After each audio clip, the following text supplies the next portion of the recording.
Yeah, I mean, the character of Jerry Paper is definitely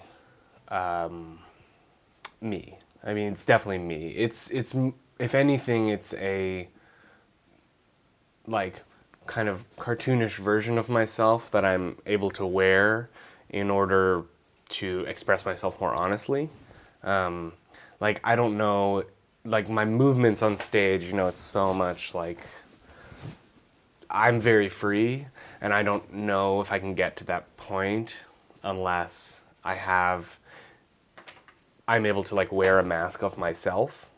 So it's like I'm not like lying, like I'm not like wearing someone else's face on my face. It's like my own face, but still that layer makes me feel free enough to express whatever I need to express in that moment. That I mean, my whole record is about systems that keep us from being free. I mean, that's ultimately what it is. Like, so I'm definitely interested in exploring the idea of freedom as a feudal act that also all of us feel so compelled to strive for. All of the ideas of freedom that we're fed are based on misinterpretations. And ultimately, like, the only real freedom is nothingness, if that makes any sense. It's like somethingness is, like, something necessitates walls, and nothingness is its own. I mean, you can't even talk about it. There's no real way to talk about it. Even saying the word nothing, there's no real reference for it, unless you've had certain mystical experiences or something. But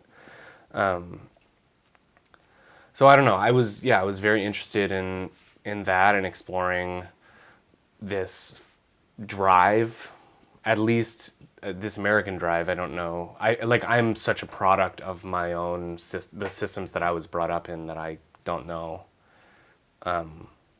what it's like elsewhere.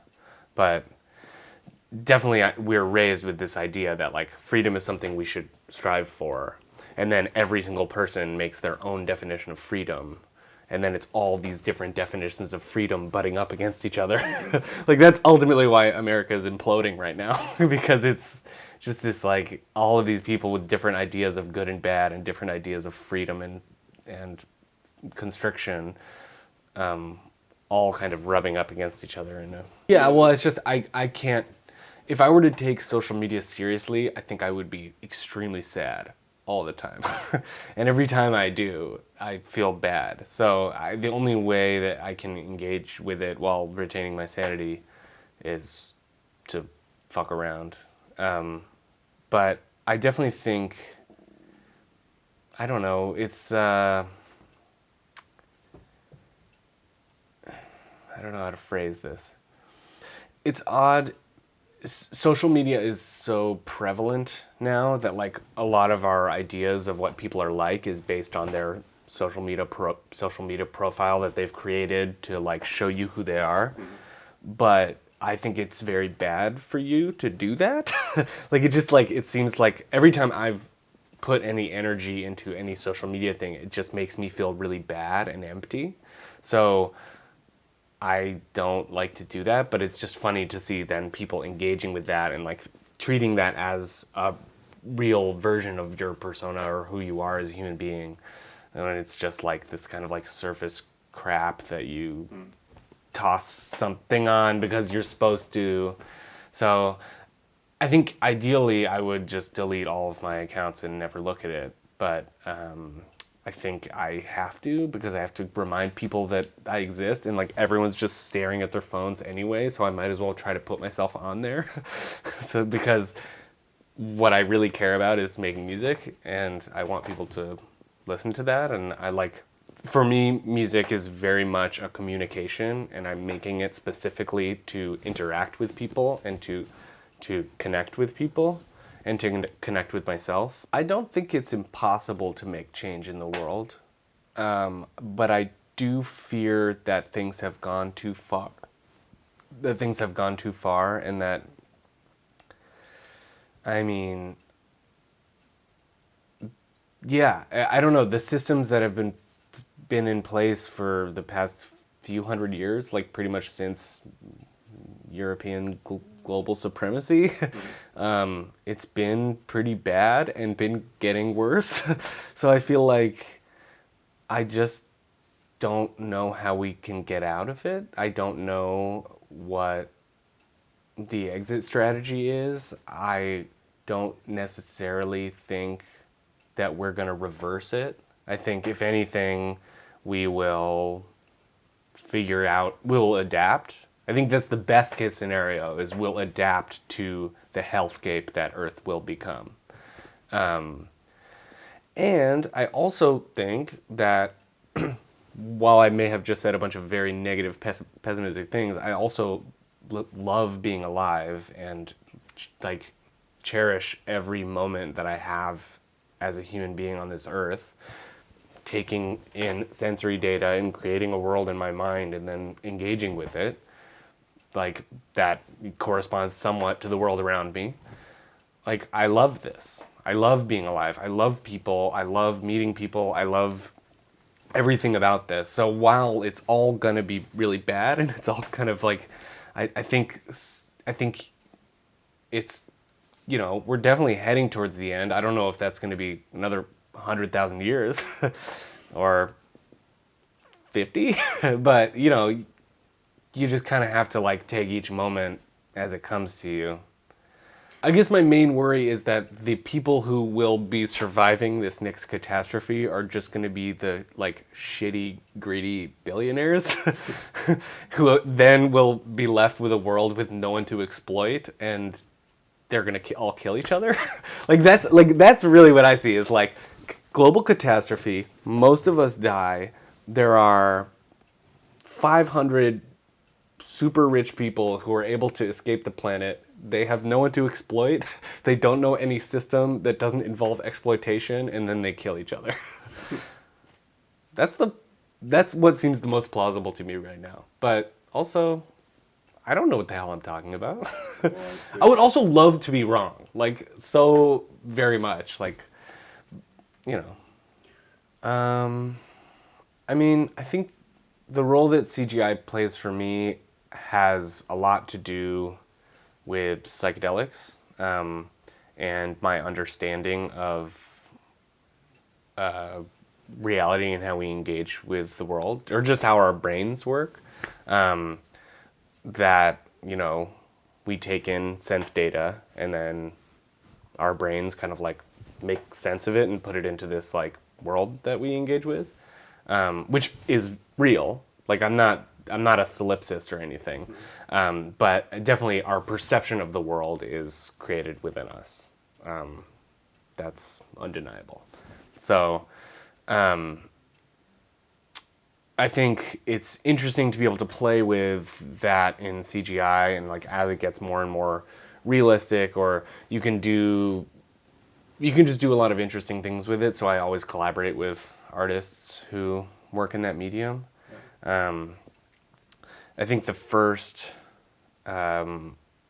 real time that those ideas and this format came together were when I was working on my album Big Pop for Chameleon World.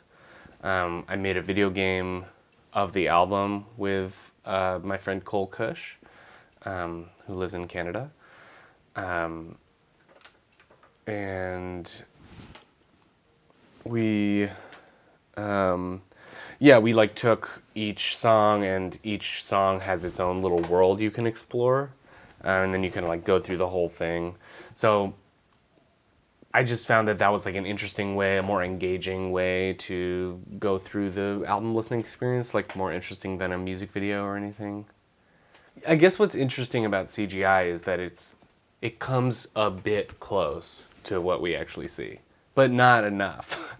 Like, so I feel like you're able to kind of put that distance between yourself and the image, which I try to do in my real life.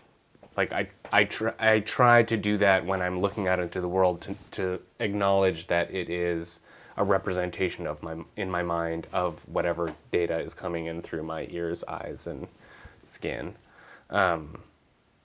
nerves. So like I feel like things that remind you of that can help you feel the smallness of being a human being and the limitations of a human brain. Yeah, when I sit down to make a song, I mean, it comes out differently in a lot of different ways. There are different times when it'll come to me when I'm playing guitar, different times I'm sitting at the piano. Um, Sometimes I'll just be jotting down ideas throughout the week. Like I'll just 4 p.m. on a Sunday, I'll have one line come to me and I'll write that down. And then, 3 days later, right when I wake up, I have something and I jot that down. So sometimes I'll have different ideas that come together and then I'll be able to string them together and try to create a scene where they all interact. Other times I'll take one line and just expand it into a full song and see how far I can go and all the different ways that I can look at it. But lyrically, I'm definitely hugely influenced by Steely Dan. I mean, the way that they write lyrics it's my ideal. It's like they take scenes and they're funny and they're sad at the same time, and just kind of like have these odd details, and they just create such vivid worlds, that I feel like communicate the messages so much more than just like straight up saying, I feel bad or I feel good or whatever. Um, it's just like so much better even than just like I feel like and then this poetic phrase. Like I feel like there's something very cinematic about it that I like a lot. Yeah, I mean, when I was younger, making albums was definitely driven by taking a snapshot of where I was at that point in my life. They're very much like I did it over the course of a few months. I was in this emotional place. This is what was going on in my life, and that's what I made.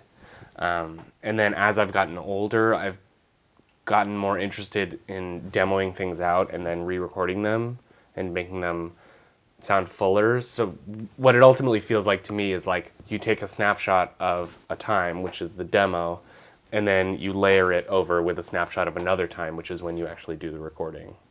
So I feel like it can get a bit of depth. I can take like different emotional places I was in and layer them over, and it becomes like a more fuller picture of myself as an artist, which is just the direction I've been moving in, and I really like that. These past two records I've worked with my friend Maddie to produce it, and he has been very helpful. So I've let him into the process a lot.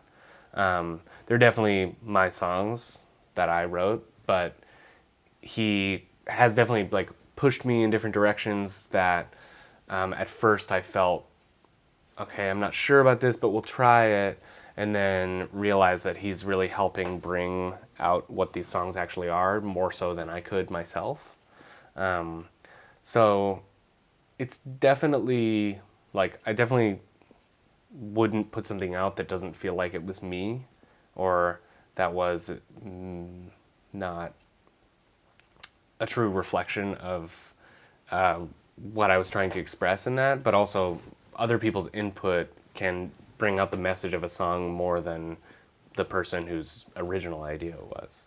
So collaborating has been great for me. I mean, it's really opened up my musical world in ways that is impossible for me to do on my own. Yeah, I mean, I think working with Stone Stro has only been an expansion for me. It's definitely what I feel like I need at this time for sure. I mean, as I said earlier, I'm like the most important thing about doing this music and doing this project and is communicating with people. So being able to have a wider audience is great because I feel like I want to be able to reach people that this would resonate with, and it's not always that easy to do that on your own. So yeah, having their help has been great.